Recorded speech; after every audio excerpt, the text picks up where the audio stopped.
PaPaSea YouTube, SixftHax here. Happy guys, today NPA round 1 playoffs, and hopefully the audio is actually recording this time because I just did this and apparently the audio wasn't recording, so I have to do it again. So this match may be going up a little bit later than it should, but yeah, I'm gonna do a quick little team preview or team breakdown thingy before the actual match, and then the match is going to be post-commentated. I apologize about that, but we had to do this literally today on the day that it's going up because we weren't able to get a good time, or when we were scheduled to battle, we had things come up. So yeah, if you guys are excited for this, hammer arm that thumbs up button down below because this match was pretty awesome. I'm not gonna lie, definitely go check out In Vivid Colors channel, link will be down in the description, as well as a link to a playlist of our NPA matches this season. So let's take a quick look at the team matchup here. So the bottom 5 Pokemon I honestly don't expect to come to this game: Tyranitar, Haxorus, Gligar, and Dhelmise. All 4 of them just have a really bad matchup. Like Dragonite Haxorus isn't good. Scarf Haxorus Haxorus isn't good either. Tyranitar isn't the best in this game either because of Mamoswine and Mega Gallade. Gligar just invites Mamoswine in to pretty much get a kill, and so does Dhelmise because Mamoswine literally just kind of bends his team over, which is pretty awesome because I'm hoping that Mamoswine can put in a lot of work this match. Alakazam can run Modest because of speed tier, so that could be a little bit annoying. Defensive Milotic and defensive Ground Ball make a lot of sense in this match because Ground Ball helps check Mamoswine and Gallade, and then defensive Milotic, if it's Flame Orb, can help check our physically offensive Mons, or it could be like mixed with Magic Coat for potential Tail Glow Manaphy, or Haze. Dragon Tail even makes a lot of sense. Raikou just has a really good matchup in general because it can beat our ground types or just wear our ground types down accordingly. And then finally off, Hariyama, I expect to come to this game because Mixed Hydreigon, much like Mamoswine, just kind of comes in and gets a kill. So something like Assault Vest, Hariyama makes a lot of sense in my opinion, but for the most part I expect the top 6 Mons as opposed to the bottom 5 Mons. So let's take a look at our team. First off, of course, we have good old Samoa Joe here, the Mamoswine. Because of speed tiers, we don't really need to run anywhere close to max speed, or Jolly for that matter. We can just run an Adamant Life Orb, and after we get up rocks, we just click dual stab and things are going to drop. Basically, there's not really much else I can say about Mamoswine besides the fact that it just gets a kill whenever it comes in. So we got rocks, which is going to be mainly for the Yanmega. Like I'm not too concerned about Yanmega, even though Yanmega does have a really good matchup in this game. If I'm able to get up rocks, then it's not going to be a problem whatsoever. Next off, we have a defensive Quillfish because this is a good pivot into things like Milotic, Granbull, the Hariyama, even potentially Dhelmise if he were to bring it, maybe even Tyranitar and Haxorus as well. Nice speed control with Thunder Wave, and spike stacking is going to be phenomenal because if he doesn't have Defog on Gligar and he doesn't bring Dhelmise, then he has nothing to get rid of my hazards, which means any spikes or rocks I get up will be here to stay for the entire match, which is going to be very beneficial to us. So next off, we have the essential glue of the team, the thing that the entire team is basically centered around, and that is dual screens Gligar. Dual screens Rotom, which can only be stopped by Defog Gligar, which just lets Mamoswine come in and get a kill. So I'm not worried about Gligar whatsoever, but dual screens are going to be phenomenal for our next 3 team members because we're going to try get up screens after hazards or before hazards, along with hazards, and just have our setup Mons come in and sweep essentially. So with this bulk investment, we are able to live a Modest Psychic into a Light Screen Modest Psychic from the Alakazam from full HP, which is going to be amazing because Mega Alakazam is very terrifying this match considering that our team is so offensively based. So if anything, I can lead with this. If he leads Mega Alakazam, I can take a Psychic, Light Screen, then take another Psychic, and then potentially leave Storm, Bolt Switch, or get up my Reflect. So that's really the main idea behind this Rotom set. Plus it is nice to kind of pressure the Gligar if he were to bring it, or gain momentum with the Volt Switch considering that his only ground type is the Alolan Dugtrio, which I don't expect at all. So our first setup Mon is going to be, of course, a Ric Flair, nice in Sword Dance Mega Gallade here. Because of Raikou, I don't need to run close to max speed. I think this is enough speed to outspeed Jolly Haxorus or Adamant Haxorus if he were to bring it. I don't expect Rash Raikou because I really think he wants the speed for Mega Gallade, so I didn't bother creeping that at all.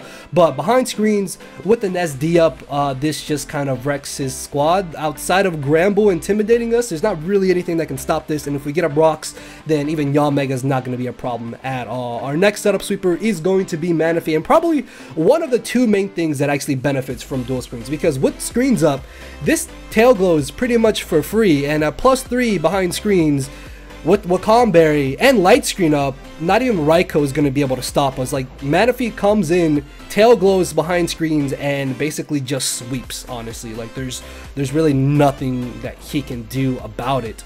So next off, we have our final setup sweeper, along with Manaphy being able to take full advantage of the screens, is going to be Belly Drum Slurpuff, because his steel type is going to be the Alolan Dugtrio, which behind screens and I set up a Belly Drum, if I get up a sub 2, I just kind of win. Like, Slurpuff really pressures him, and this can set up on a good majority of his team with screens up. So I'm hoping that this can definitely just come in and pull off the victory for us. But yeah, that is going to be our squad. With that being said, let's jump into the actual battle. Alright guys, so here we are with the actual battle itself. If you skip the beginning of the video, then you don't know what's been going on with NPA and all that shenanigans. So yeah, hello, hi. So this is going to be our round 1 playoff match. If you guys are excited for this, hit that thumbs up button down below, hammer arm it, why don't you, while you're at it, and let me know in the comment section below what's up, what's going on, because I'm pretty sure you guys will have stuff to say about this match, because this game right here is absolutely insane. Oh my lord, this probably best game of the season. I'll say that right now. So going into this matchup, I was really surprised to see that he brought the Dhelmise. I really thought Dhelmise had a terrible matchup this game, but everything else I fully expected. Yanmega's really scary. Milotic's a good defensive mon. Aviairiyama makes a lot of sense. Alakazam and Raikou in general just had a really good matchup as well, so those two made a lot of sense. But going into this matchup, my game plan is going to be the same. Hopefully get on my hazards, dual screens, and then try and set up with my Manaphy, Gallade, and Slurpuff. And actually looking at team preview, my Rotom basically has a really good lead matchup against absolutely everything, unless he were to lead with the Yanmega, which Yanmega is of course very scary. If you saw from my team, I don't really have anything to safely switch into it, so I need to try to get on my rocks eventually, and if I'm able to get on my screens, Volt Switch into Mamoswine, that gives me a much better chance to get on my rocks, and then from there I won't even have to worry about the Yanmega as much, because a Ice Shell will knock it out after rocks, and a +2, I think that Shadow Sneak does knock it out depending on his HP investment. But he ends up leading off with the Raikou. I was a little bit worried that maybe it was sub-Calm Mind Raikou, but he actually ends up hard switching out directly into the Dhelmise. I didn't know if maybe he thought I would be Scarfed and he just didn't want to take the Leaf Storm, but there is a chance that maybe he doesn't have the Volt Switch, which makes some sense. As I get up both of my screens here, he's going to end up going for the Anchor Shot, which honestly I'm not really too concerned about. Like, this chip damage shouldn't be that crucial on my Rotom. I can still live basically any hit from anything that he has left, I believe, so I'm not too concerned about the chip damage from the Anchor Shot, because I will be able to Volt Switch here into my Qwilfish.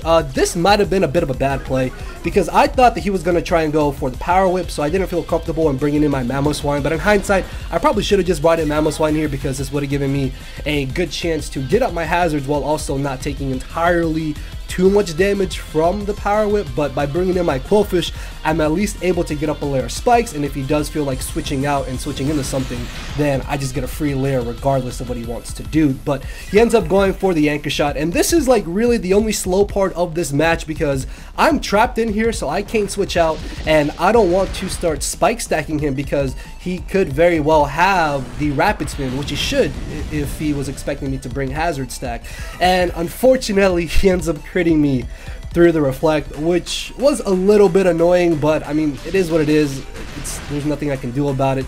As long as I can have Qwilfish here to wear down this Dhelmise, then I shouldn't be in too bad of a position either way, because if I'm able to put this low enough, I can then bring in Mamoswine, get on my rocks, and then finish off the Dhelmise, which would be absolutely amazing. But as I go for the Poison Jab this turn, I end up getting the Poison, which is really nice, and then above that he misses the Power Whip, so I guess that kind of makes up for him critting me earlier because I poisoned him and he missed, so that was pretty much like a whole 180 into my favor.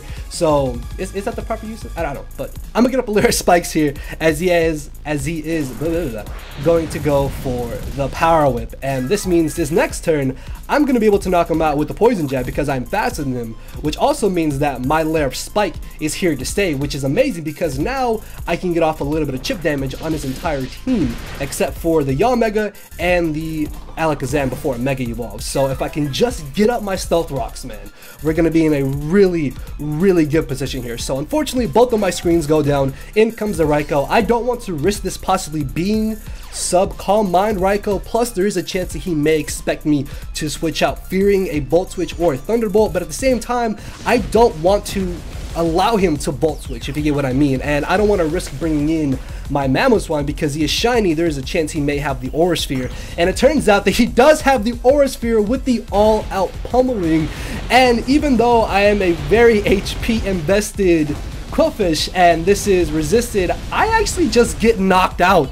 Like, I really thought I was going to live that. If he didn't crit me with the Power Whip, I might have lived, but if he didn't crit me, he probably would have just gone straight for the Thunderbolt that turn, which doesn't make sense. So this does allow me to bring in my Rotom Mow, and I'm going to be able to get on my screens here again, except for the fact that he shows Calm Mind, and this is terrifying because if this boosts up too much, then I'm not going to be able to stop it from just wrecking through my squad. And the fact that he's rash natured means that he is probably running max speed, which means with the speed investment I have on my Mega Gallade, I do not outspeed him because I didn't think that he would bring a rash natured Raikou. I thought he would just bring timid max speed specs potentially, but no, he's rash natured, which means he's plus special attack, definitely running max speed, which still outspeeds timid max speed Manaphy by 1 point, and I don't have that much speed on my Gallade. Luckily though, because I do have some decent bulk on this Gallade and I do have the light screen up, even though he is at +2, because of the light screen, it's kind of like he's at neutral special attack. So as long as it doesn't crit me or fully paralyze me, I should be able to just destroy this Raikou with a close combat as I'm able to chew the hit, and down goes the Raikou. And this is absolutely amazing because now once Manaphy comes in behind screens with the tail glow up, it's good game. There's going to be nothing he can do to stop my Manaphy behind screens at +3 special attack. So when it comes to Milotic, I'm fearing the fact that he could potentially go for the Scald here, so I switch back into my Rotom Mow. This also gave me the potential chance to get up my screens again if it really came down to it, as he misses the Toxic, and that miss is very crucial. At the moment though, I didn't consider it. I thought it was alright, he missed, that's fine. No, that miss really plays a role later in this game here. So I ended up going for the Volt Switch because there's not really any reason for me to get up Reflect. Like, his Hariyama is his only physical attacker, so I would much rather have the light screen up than waste a turn by going for the Reflect, so I didn't have to Reflect that turn, which is why I do Volt Switch here. There was also the chance that maybe he thought I would Leaf Storm, so I felt like Volt Switch was just a nice little middle ground play. As it turns out, the Hariyama is Flame Orb, and that's a little scary depending on if he has Fake Out and Bullet Punch, but if he only has Fake Out or Bullet Punch, or he doesn't have both essentially, then it's not that big of an issue here. So close combat will easily be able to 2 KO this Milotic on the switch in, and this is really good. In hindsight, I feel like maybe I shouldn't have gone for the close combat here. This might have been a good chance for me to try to bring in Mamoswine to get up my rocks, but I really wasn't thinking long term in this match, and it really messes me up, because if I had been thinking long term, I would expected him to go for recover. I bring in Mamoswine, get on my rocks, take the Scald, that's fine, Yanmega's not a problem now, and then I also get off chip damage on the Hariyama along with the Milotic, and I can still pressure Milotic essentially. So this allows him to bring in Alakazam, and I'm thinking that he's just gonna go for the Psychic because I'm at -2 Spadef. So I decided just to sack off my Slurpuff. Unfortunately, Slurpuff is not gonna be able to do much, especially if he does have Fake Out and Bullet Punch on the Hariyama, so I figured that Slurpuff was the most expendable team member that I had. Plus, if he did go for the Psychic, I might have been able to live, and he would have activated my Citrus Berry, so I then outspeed him and hit him with the Play Rough before he knocks me out. But he goes for the Psychic Terrain, and I lose. I basically lose unless I live this Psychic, which the roll is not really in my favor, but Rotom is well trained, and because of the skillful Toxic dodge, I live on a roll, and I'm able to get on my light screen, and this is a saving grace right here. I did not expect Psychic Terrain, Alakazam, and because of the immense bulk I had on Rotom, I lived on a roll. This allows me to now bring in my Manaphy. Because of the bulk I have on Manaphy with the Light Screen, there should be no way that he can 2-hit KO my Manaphy, and depending on how much bulk he has on his Alakazam, I can actually 2-hit KO him before he's able to knock me out, essentially. Plus, the Psychic Terrain did end this turn, which means another Psychic will be doing even less damage, so I can safely go for the Surf one more time this turn. And I wasn't Z-move Manaphy, so I couldn't have gone for a Hydro Vortex there, so I'm able to knock out the Alakazam, and all he has left is the Yanmega and the Hariyama. So as Hariyama comes in, it's going to turn out that he actually does have Fake Out and Bullet Punch, so he's going to knock out my Manaphy regardless. Now this is where the match is really, really bad, because as I mentioned in the team builder, I'm pretty sure I mentioned in the team builder, Yanmega, because of the matchup, can run almost max HP. It can basically be max HP, max special attack if he really wanted it to be. And the reason why that is so bad is because a Shadow Sneak into an Adamant Life Orb Ice Shard does not knock out Yanmega. I haven't got any prior damage on Yanmega, so at this point Yanmega still has a really good potential chance to win the match. So I bring in my Gallade here in hopes that maybe he would try to switch out, thinking I would close combat. That way I could poison jab the Yanmega, but no, he stays in, bullet punches me. And if I had Swords Dance there, I was fearing him going for close combat, not close combat, sorry, Facade, and that would have knocked me out, so I had to make the aggressive play there. As in comes the Yanmega. At this point, I'm like, I wouldn't say I'm panicking, but I'm like coming to the realization like, alright, I'm gonna lose to Yanmega because there's just no way. Unless I crit with the Shadow Sneak, I'm not gonna put this in range of Ice Shard, or if he doesn't have any bulk, then I can win. But it turns out that he is running close to max HP because I only did about 19% with that Shadow Sneak. So the match pretty much comes down to whether or not either I Ice Shard, knock out the Yanmega, or I can live a Giga Drain and knock him out with Icicle Crash. Now, a modest Life Orb Giga Drain, because of our HP investment, only has a 6% chance to knock us out. So even though we are able to live, there is still a possibility that we can miss and we'll lose because of that. But we hit! We're Life Orb though, and even though we connect this Icicle Crash, we are going to go down to our own Life Orb recoil. And this match, guys, oh my lord, I did not think this match would really like turn out like this. As I mentioned, I really wasn't thinking long term throughout the game, and I feel like that's what really messed me up. And there, the last second, the last moment of the match, I had to go for Icicle Crash. Ice Shard would have not knocked out the Yanmega, he would have lived, and then a Giga Drain would have knocked me out. So at that point, I had to hope that he didn't get absolute max damage with the Giga Drain, and then that way I could at least knock him out as I knocked myself out to Life Orb. So that was an incredible game to Individ Color, guys. Check him out. He had a solid run throughout the season. We are moving on to round 2 of the NPA playoffs against Dan, aka aDrive, which I believe is a champion from last season. So yeah, hopefully we can win round 2. I don't know, but if you guys enjoyed this, hammer arm that thumbs up button down below, and I will see you all next week with round 2 of the playoffs. So later, everybody. No matter where you're at, I'm not here to make friends, it's time to attack and deplete your HP with a final smash. Don't make me turn around and pull a 6-foot hacks. 6 foot hacks, yeah. 6 foot hacks, yeah. 6 foot hacks.